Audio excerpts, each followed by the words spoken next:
Okay, so I made a little bit of an oopsie doopsie whoopsie woo on the last video. When testing which enemies would get priority when pulled for Shadows of the Dead, apparently due to the way the simulacrum is set up, I was mowing through clusters of the same enemy, which made things appear like certain enemies were getting priority over another. So thanks to some of my lovely viewers, I was pointed in the right direction and I hunkered down for a long night of playtesting.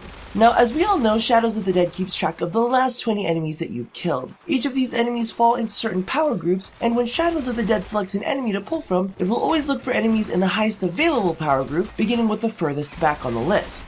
For example, if the first enemy you killed was a Grineer Lancer, the second was a Bombard, and the third was a Heavy Gunner, the algorithm would first look for the most powerful group, which currently contains both the Bombard and the Heavy Gunner, then it would look at which one you killed first, which happens to be the Bombard. Now, the algorithm also factors in enemy level. Using the same example from above, if both enemies have the same level, then the Bombard would get priority because it was first on the list. However, if the Heavy Gunner happens to be a higher level, then the Heavy Gunner would gain priority. Simplified, the algorithm goes like this. It first looks for the highest available power group, then level, then order killed. Now, speaking of power groups, I honestly thought I'd get off easy due to the fact that the wiki has enemies classified as heavy, medium, and light troops. However, that isn't necessarily the way the game categorizes them for Shadows of the Dead. So let's take a look at what's been keeping me busy all night, and not in the usual fun way. Starting with the Grineer, the highest power group contains Heavy Gunners, Bombards, Manic Bombards, and Napalms. Surprisingly, this group also includes Commanders, Hellions, Hayeka, and Drak Masters. The next power group contains Eviscerators, Scorchers, Troopers, Seekers, Shield Lancers, Ballistas, and interestingly enough, Flame Blades and Guardsmen.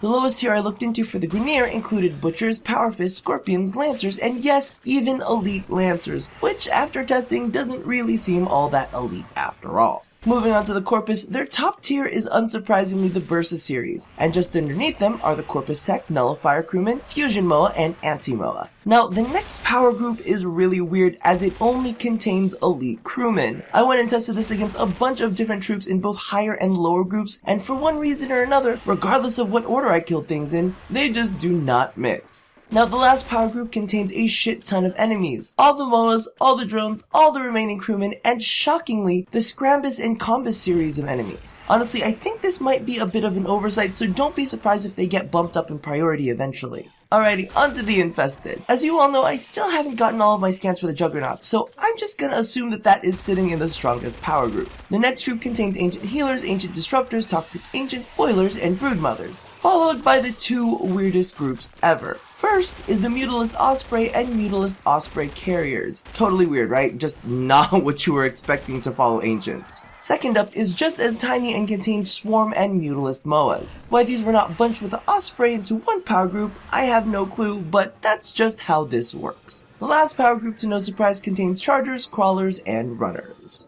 And now to our last and final faction, because I am tired and there's no way I'm gonna playtest Sentience, we'll take a look at the Orokin. So this set is super simple. Corrupted Ancients, Heavy Gunners, Bombards, and Nullifiers make up the top tier of the power groups. Corrupted Moa make up the second group on their own, kinda like the elite crewmen of the Corpus, and the last group consists of Corrupted Crewmen, Lancers, Butchers, and Drones. Now, I hope that helped in some way, shape, or form, and again, my apologies for the first round of tricky testing. Hopefully a night wasted on grinding through all of these damn factions made it up to you. Y'all take care, and as always, stay educated as fuck.